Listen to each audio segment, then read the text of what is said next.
Hey everyone, and welcome back to another episode of Ignore the Noise. Now before we begin, I have a new setup, so hoping it sounds and looks pretty cool, going for the podcast style look. So today we are going to be talking about do not lose yourself through social media, and I'm going to explain exactly what I mean. So before I started this video, I did a search on YouTube to see if I could see other videos addressing this point of those that lose themselves through social media when they get a following on whatever platform it might be and they start to change. And the worrying thing is, those that change through developing a following on Instagram, high subscriber count on YouTube, as and when they change, they don't see it because they become detached from reality because they're getting such an ego boost from their following. You know, it's all about the likes and the comments, and that's the worrying part. There is a dark and negative side to social media. However, let's address the positives and the ones that we want to hold on to going forward. Because if you're on the cusp of changing, or you think this might be you, or you know people, it's worth listening in. So the positives are, we can add value to many different people, different markets. We can build brands, businesses, so many opportunities. We can monetize in many different ways through social media. So it's really, really cool.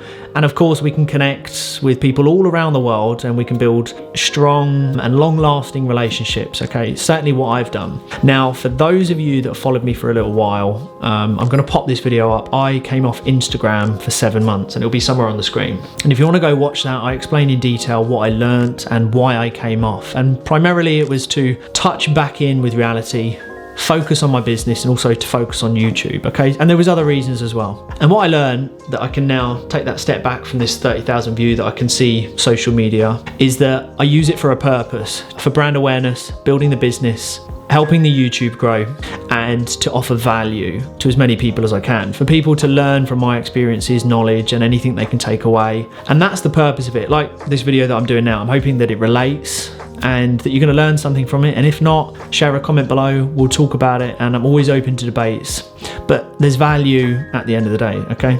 Now there is a negative side where social media can be very, very consuming, okay? So there's two ways to go. You either become a consumer or a creator, and it's always best to stay on the creative side, okay? Where you can add value, try and build on your business, generate new clients, and that's the way to go. So it's kind of almost starting with the end in mind, okay? So if you're gonna set up a profile or a YouTube channel or whatever it might be, you know, what's the purpose essentially? Now, for those that start to lose themselves through social media, they won't necessarily know this is happening. And I think this might relate.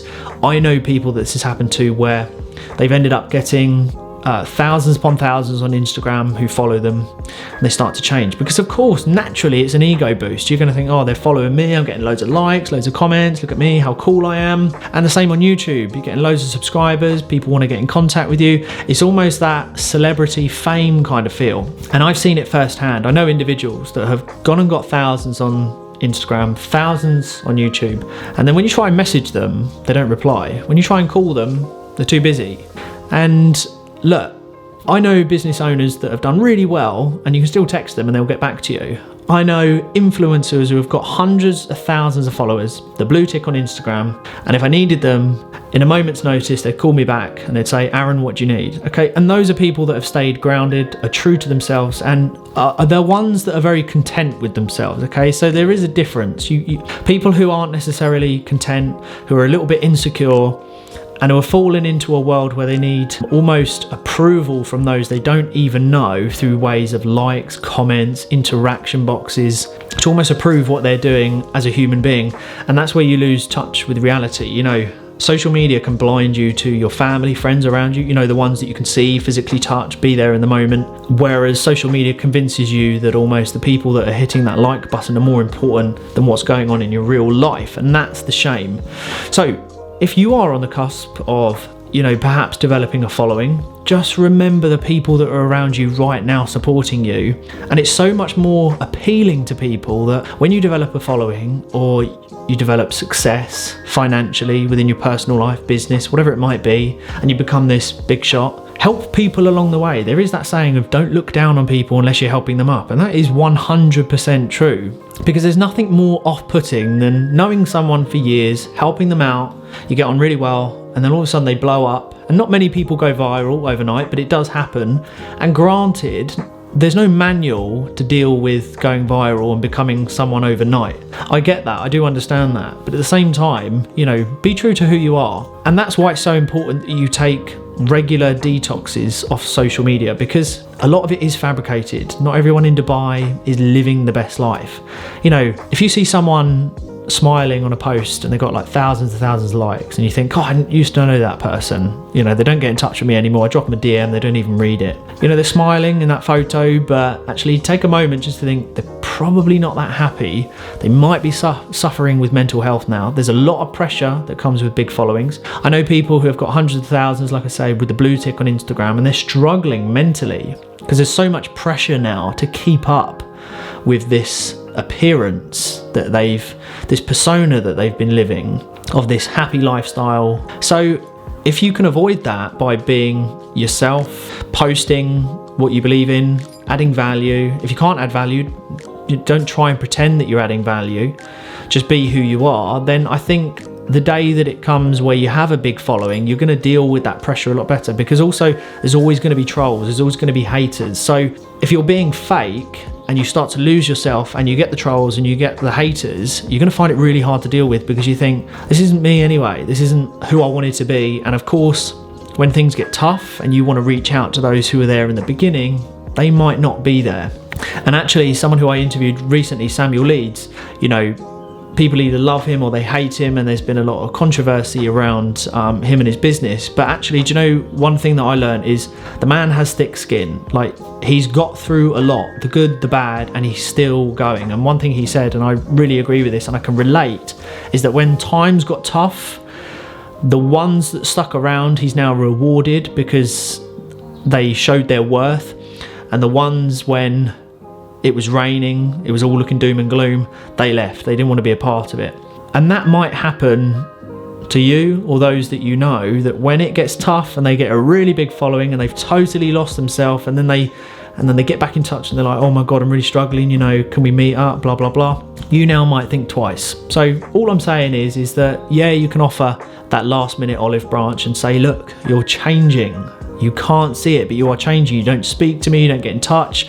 The followers, the subscribers, it's gone to your head. You've let yourself believe that having a big following makes you more important than someone who's only got 100 followers. That's really not the case. We all wake up in the morning, we all bleed, we all go to the toilet the same. Everyone, doesn't matter what level you are on World of Warcraft.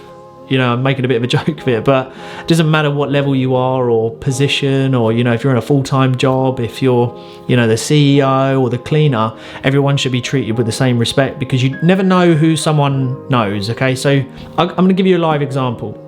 So someone I know, so I raise finance. I have a very good network in terms of who I can reach out to, raising finance, tapping into people, high-profile people, all around the UK and abroad in Dubai. I can reach out to a lot of really key influential people in their industries, okay, and I can make phone calls and stuff like that. And there's certain individuals who have kind of distanced themselves and changed, and I just sort of thought, oh, okay, I'm just going to leave it. Basically, is that I could have helped them out so much. The day that they pick up the phone and say to me, Aaron, I need this or I need that, or could you help me with this, I'd have said yes in a heartbeat. But because the following changed them, I'd think twice now. If they did get in contact, I'd say, okay, look, do you know what? Let's have a coffee, because I'd like to bring a couple of things up with you. And me being me, I'd probably address them on it, okay? But I don't have to do that. They've closed off many doors with me. And I've, at the moment, on Instagram, on my new account, I've got 1,300 followers, something like that at the moment. But I could seriously help someone who has 100, 150K, 200K, 500K, because behind closed doors, my network is huge. So I might be able to help that person. So I'm sure you can relate and you can fill in the gaps for your own life, for your own connections, for those that you know. And if you do see people changing, it might be worth just giving them a nudge and saying, look, we get on great, you're doing really well, you're smashing it, but I'm starting to see a change in you. Just address it, just be open and honest. Sometimes you're not going to be able to save everyone, but the main thing is here is this message is to you. If you're trying to build something on social media, don't let it change you. Be you through and through. This was episode 2. Do not lose yourself through social media. Please do hit the like and subscribe button. And until next time, when I see you in episode 3, Have a good one. See you all very soon.